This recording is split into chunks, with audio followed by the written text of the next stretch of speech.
Hello everybody, welcome back to the channel. I really appreciate you being here. Before we get started with this video, I want to thank everybody that's subscribed. It's really, truly appreciated. Each and every one of you. I've picked up a lot of new subscribers, so welcome aboard. Stick around, there'll be a whole lot more videos coming soon. I'm back on the mountain again this evening and testing and evaluating some more gear. I'll show you my camp setup, show you some of the things that I'm doing, and show you some of the gear that we're trying out. Okay everybody, one thing that I'm going to be trying out, I've never used a hammock before, never done no hammock camping. But I picked up this Pathfinder jungle hammock from Self-Reliance Outfitters. I put a rain plow over top of it from No Cry that I picked up off Amazon. I bought all this gear out of my own pocket. We'll try it out and see. I'm watching videos and stuff, and I've seen a lot of people talking about under quilts. So what I ended up doing was making one out of a poncho liner to see if that'll work. Show you what we got here. It comes with the tree straps.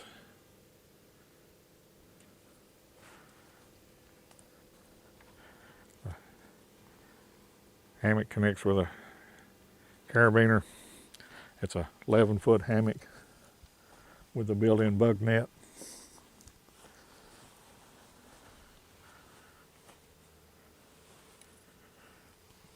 That zips up.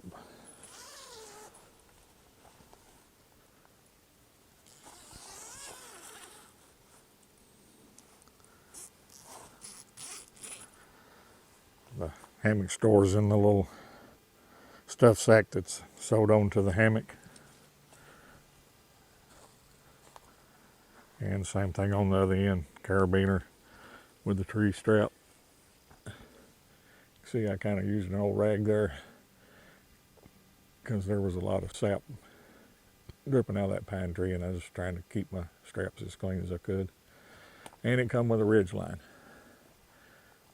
Now, I took their ridge line, went ahead and tied the bowline loop on the end, added the wood toggle here, added 4 prusik loops with number 36 bank line. And on the opposite end, of course, there's more prusik loops. But I use this Night Eyes figure 9. And you just wrap your line around the tree, pull it through the figure 9 and lock it in these teeth right here. And it just makes it a lot quicker and a lot easier. What little bit of weight it adds is nothing.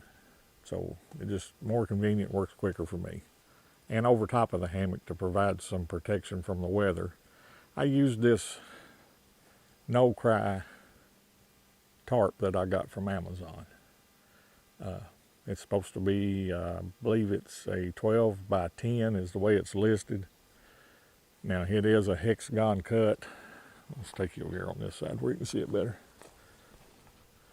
So it's supposed to be 12 feet from this tie out to that tie out down there. And then it's supposed to be 5 feet from that tie out down to this tie out on the corner. And I don't know how well you can see this, but as you can see, it's cut on an angle on each side. And then of course up to the top of the ridge line. It's 210 ripstop, lightweight. It came with tie outs and these little S-hook carabiners. But I changed their tie outs out for paracord, and I use these Night Eyes cam jams, and I really like those. They work really well. And then what I did for the front side was I cut me 2 forked sticks, and I laid the tie out in the fork, used the Night Eyes cam jam here, and pulled it down and anchored it off right there. And I did the same thing on the other side. Forked stick with the cam jam, and anchored it off down here on the ground. What that did is give me a big canopy that I can sit under or stand under. If it was to start raining enough that the rain was coming in, I can easily just pull those forked sticks out and tighten up those cam jams and make an A-frame out of this to give better weather protection. But that's the no cry rain fly. And the other thing about that, anybody could use that as a tarp and just make a individual tarp shelter out of it. The digital camo pattern ain't much as far as camouflage. It has a lot of light gray to, might as well say, white in it. And of course they've got their big white emblems on each corner. I liked it so far. It's working really well. Time will tell how it holds up in the rain. Okay, everybody, I'm gonna empty out my pockets here because that's something I haven't done on my previous videos, and kind of show you what I've got in my pocket. People call it everyday carry or whatever, but it's the items that I've got in my pockets that I brought with me for this trip. On this side of my belt, in a belt carrying pouch, I have my Victorinox Ranger Grip 79. My son got me this for Father's Day. It's a really good knife. I really like it. In my left pocket, everybody's favorite, the big lighter. And I have a small flashlight that has a clip on it so you can clip it on your pocket. It's the little angle head, and you can clip it on your hat. And in my other pocket, I got a little single blade pocket knife that was a gift from my son again. If I haven't mentioned it, my son buys me really good presents. So I kind of carry that. It's handy and it's sentimental to me. And then a holster on my right hip is my little Glock 43 in 9mm. Some people may question why I carry a handgun. For one, I like to exercise my Second Amendment rights. And two, it's for personal protection. Not that I'm really worried about somebody coming back here and bothering me where I'm at, but there is a variety of wild animals in our area. I mean, we have bobcats, we have coyotes, and we have black bears. And no, that 9mm is probably not very effective for black bears, but I do keep a can of bear spray over here. It just ain't on my belt at the moment. And I keep it handy right here in the campsite. Okay, everybody, some of my other gear that I have with me, of course, is my cell phone. And I am using this Savoda Jacari medium pack. My son gave me this. He didn't care much for it, so he gave it to me. I added a pouch here on the outside, and I added 2 pouches on the sides to give it more carrying capacity. I believe it's a 30-liter pack. Stuck down in the side behind one of the pouches is this tomahawk.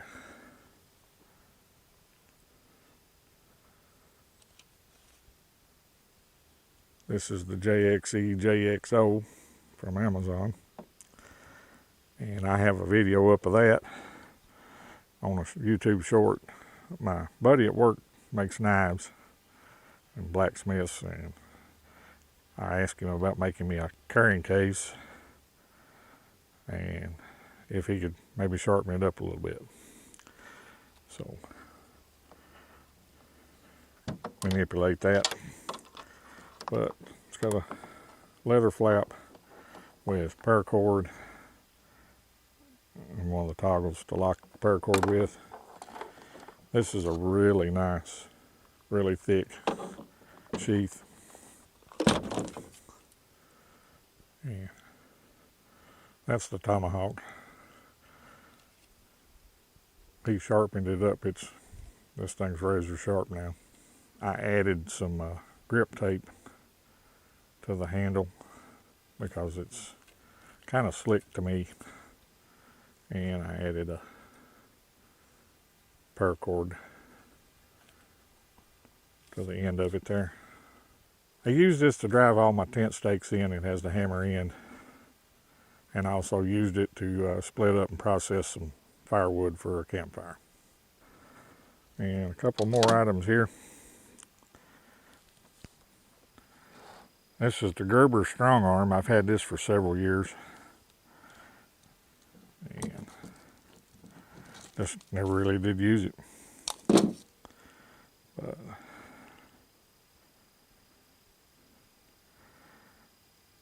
I believe it'll be a really good knife for a bug out bag, and that might be my primary use for this thing. It's kind of what I intended for it when I bought it. And then I went with a different one, but for the weight and the way the different ways of carrying the sheath, it's good and sharp. You can carry it on your belt. It has the MOLLE attachments. And you can vertical carry it in the small of your back as well. But I'll probably end up attaching this to a pack. So there's that one. The one I've been using while around camp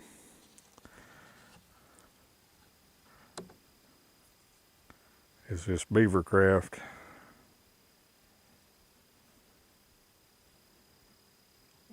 Let you can see that, it won't focus. Bushcrafters Edition. It's full tang. It's comfortable in the hand. You can choke up on it to do fine detailed work. Got the 90-degree spine for striking a ferro rod. Really sharp. We'll see how it holds up over time, because it was, I think, maybe less than $35 on Amazon. And come with a little leather sheath with the belt loop. The other item that I have with me is my Baofeng UV5R with the extended battery and a flexible antenna that you can fold out to give you more reach when you need it. But I really like these little radios. They're cheap. You can use it to communicate between people. You can use it as a scanner to get information if the frequencies in your area are able to be picked up by a scanner, depending on if it's UHF or VHF for your area. I know a lot of places have went digital and different things now, so this may not work in your area. Still works for my area. You can also program it to use as a weather radio, and it has an FM radio receiver.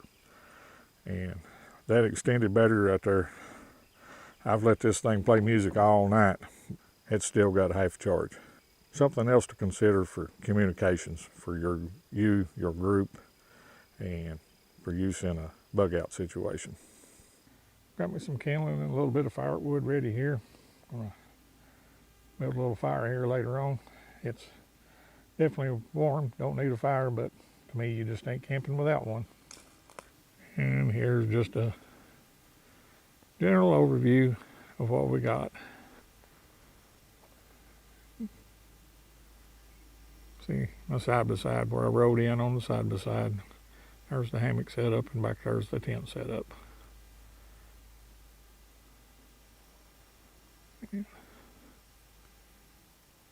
There's the road that came in on. And road that goes on around the mountain. Okay, everybody, it's dinner time. Let's get this little camp cook stove set up and fix us a little bite to eat. Stick around.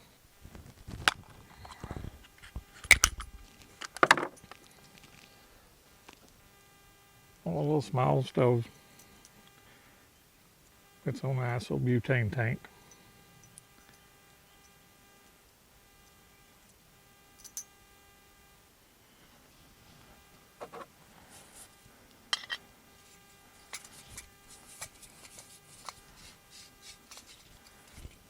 Make sure your valve's closed before you screw the tank on. Tonight we're going to try aftershock preparedness of spaghetti with beef. So add 2.5 cups of boiling water to pouch. Mix well, zip pouch, and let stand 10 minutes. So let's get our canteen cup stove out and we'll get started. Got the Pathfinder canteen cup with the lid. It's just convenient and easy to use, so I really like it.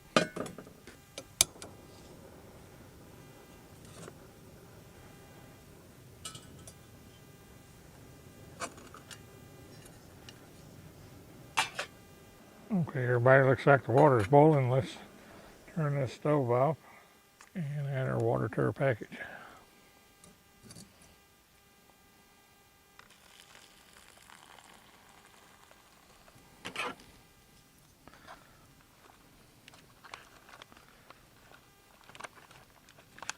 We'll cut back on that water just a little bit. And now we wait 10 minutes. Okay, everybody, that's the spaghetti with beef from Aftershock Preparedness. It looks good. I'm going to sit down and eat this, and I'll be back with y'all in a few. I'm sure nobody wants to watch my big fat butt eat, so stick around anyway. Be some more to come. All right, everybody, that spaghetti dinner was good. I really like it. And like the previous meals that I've tried from them, the package says that it's one serving, but there's more than one serving in those packages. I eat about half of it. Shame I'm by myself. I could have shared it with somebody else. But anyway, let's get you spun around here and let's see about starting a fire using a ferro rod. All right, everybody, this is my little fire kit. And I've got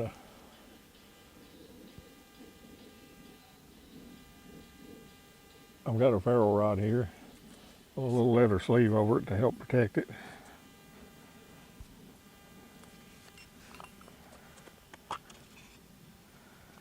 And I've got one of my homemade fire starters here. It's a cotton roll that I soaked in a mixture of I soaked this in a mixture of charcoal lighter and wax. So let's see how this works. Definitely no expert using a ferro rod. I've only done this a time or two, but I figured it's a good time to learn and practice some new skills.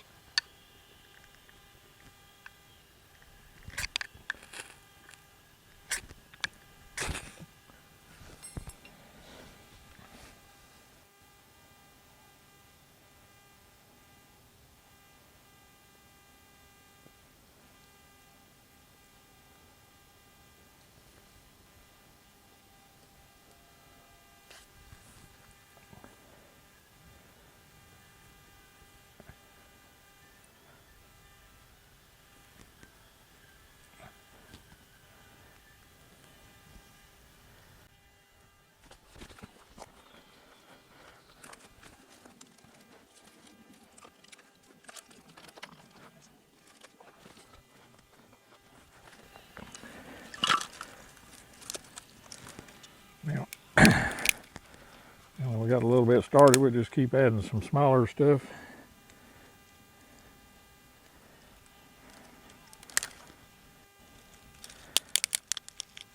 And then just keep going up in size.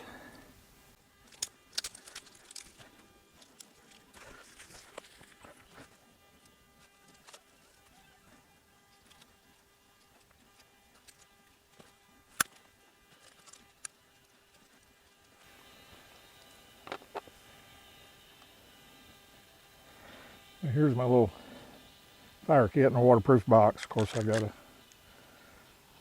Bic lighter, a few pieces of fat wood, a few trioxane fuel bars, Altoids tin with my homemade fire starters in them, some UCO stormproof matches, a long reach Bic lighter, a little bit of jute pine, mini Bic lighter, and of course my ferro rod with some duct tape wrapped around on the end of it to give you something to hold on to. And a scraper tied to it. What I used was this Beaver Craft Bushcrafter's knife. that I got the other day off Amazon to try out. So far, I really like it. But I believe you get the idea. Stick around, stay tuned. Let's get some more wood on this fire. Okay, everybody, there's my little campfire. Now, one thing I want you to notice about this fire, and yeah, that wood ain't 100% dry, because I can hear the moisture cooking out of it, but you can see all that smoke coming off that fire. That's one reason that I like the little camp stoves for a bug out bag.